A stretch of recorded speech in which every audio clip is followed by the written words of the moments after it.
Hello again everyone, Edwin Leonard back once again. In this YouTube astrological segment, I'm going to be talking about the November 8th, 2022 Lunar Eclipse in Taurus, Part 2 of 2. Now, it's important to look at the electional aspects this makes, as this could impact its delineation and interpretation. Now, this is going to make a conjunction to Uranus. Now, this may be expressed in a number of ways. Now, for one, it may be the end for many of a friendship or some group-related matter. With this being in Taurus, it may be a friend that you saw as very loyal, stable, and steadfast. It may be about becoming cognizant of innovative ability and may even bring out an invention that is Taurus related, such as something associated with banking, agriculture, architecture, geology, carpet laying. As some examples, the lunar eclipse, being in Taurus by itself, may suggest that money may be discovered and unveiled. And the fact this makes a conjunction to Uranus can indicate that it may be revealed on the internet. It could be through an internet search you do, or it may come through a friend. If this falls in the 8th house as an example, it may be something associated with an inheritance or estate.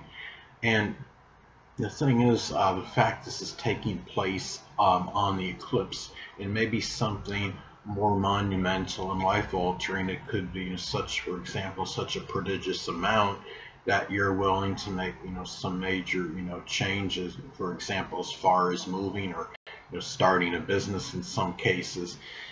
Now, the lunar eclipse will also be conjoining the North Node, and the moon is associated with the home, and the North Node is connected with one's destiny and future.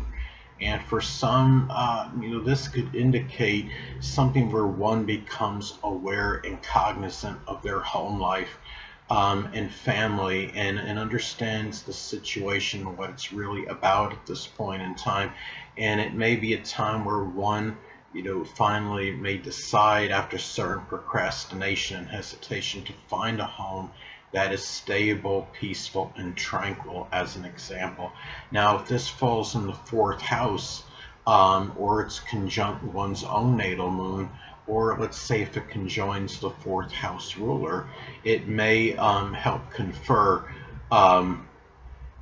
this energy, this thing possibly, happening and actually taking place. And hold on a moment, people. I'm gonna go see what else is going on with this. Looking at the chart more. And the thing is, it could be, it could be about becoming more cognizant of what to do with one's home life.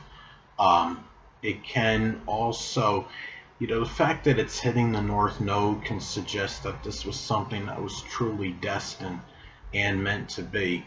And it could also suggest, this was something, that seriously needed to be confronted and addressed, and it might be, reaching a turning point in one's life. It could indicate, being directed toward having more emotional stability. And, the thing is, the South Node is going to be, in Scorpio. That can manifest in going away from a situation that was associated with upheavals, crisis, jealousy, power, control, and manipulation. The South Node is also going to be conjunct the Sun in Scorpio, so it's really, a lot of it can be about that kind of, just that general life that one may be going away from. And another thing too, it's important to look at, other electional transits that take place at this time, as they may be intensified and amplified because they're taking place at the time of this lunar eclipse. The Sun in Scorpio, again, as I was stating before, is going to conjoin the South Node. And one way this may be expressed could be about going away from which is the south node, a life, which is the sun, of crisis, upheaval, and secrecy, which is Scorpio. Now, it could also manifest in leaving behind, again, which is the south node, a dominant male or a person in authority, which is the sun. And it could be someone that may have been very controlling, vengeful, manipulative, jealous, and obsessive, which is Scorpio. Now, it may also reflect someone that could be from the past, which is the south node, coming back into one's life, and life is the sun. It may be a person that could be a Scorpio, sun, moon, or ascendant, or a person that simply embodies those characteristics. Again, this could be more intensified and amplified because it's taking place at the same time as this lunar eclipse in Taurus. And another aspect that's going to take place on this lunar eclipse is going to be Mars in Gemini retrograde in conjunct Pluto in Capricorn. Now, the thing is, inconjuncts can often be about adjustments. It can indicate too much or too little of something. And hold on again, people. We'll look and see. Try to see this chart a little bit more.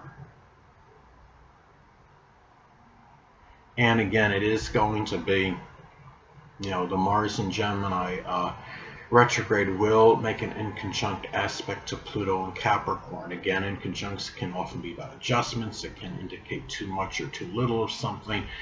And, it may indicate too much obsessing, which is Pluto, and overthinking, which is Gemini, regarding actions, which is Mars of the past. The fact Mars is retrograde.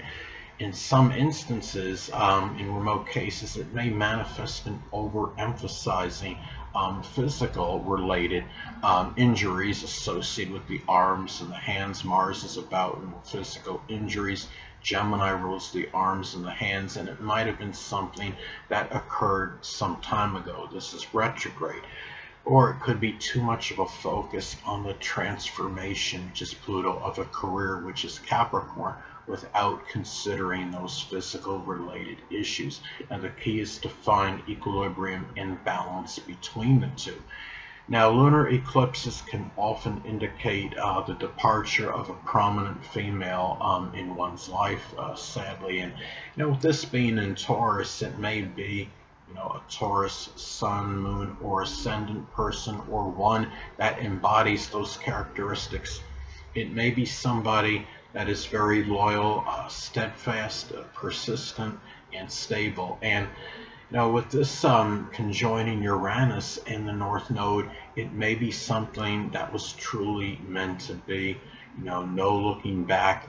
And let's say if this falls in the 7th house, it could be a significant other or marriage partner. If it falls in the 4th house, it may be a prominent family member. It could be the mother.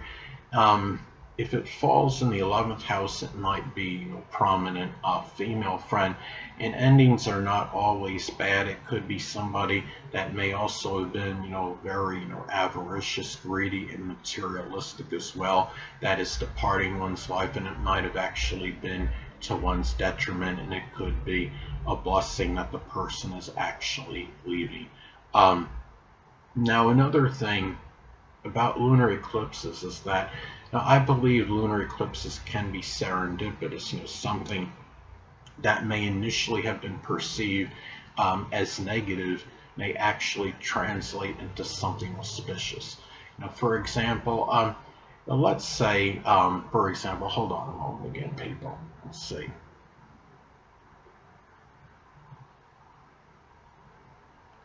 Let's say, it expresses itself, this lunar eclipse, for somebody as the ending, say, of a money-making endeavor. Money is associated with Taurus, but it may also be a Taurus-related position, such as a job in financing, banking, stocks, geology, carpet laying, or agriculture. And let's say, the person, is unexpectedly, let go from their job, right? And they're walking down the road and they make a discovery of someone's wallet, which has a good amount of money in it and credit cards. Now the person does return it to their rightful owner, and as a result, this same person receives a monetary reward and is offered a position by this person that pays more money than what the person was making at the job that they were terminated from. Now, on November 8th and 9th, there's going to be, the Tennessee Sustainable Transportation Forum and Expo that's going to be held in Knoxville, Tennessee. And there will be a focus on innovative vehicle technologies. Alternative fuels will also be discussed. And the first day of this event, of course, being November 8th, is the day of the eclipse. And the full moon lunar eclipse can be, again, about revelations and unveilings. Taurus rules things that are sustainable. Uranus rules things that are unorthodox and unique. The lunar eclipse will conjoin Uranus. And the fact that part of this event is falling on the lunar eclipse can make this more monumental and significant. Again, it may be something that could be life-altering for some. As an example, someone may be inspired to pursue a career that is associated with new vehicle technologies and the production of alternative fuels. Anyway, people, that'll conclude this YouTube astrological segment. Until next time, Edwin Leonard saying stay well.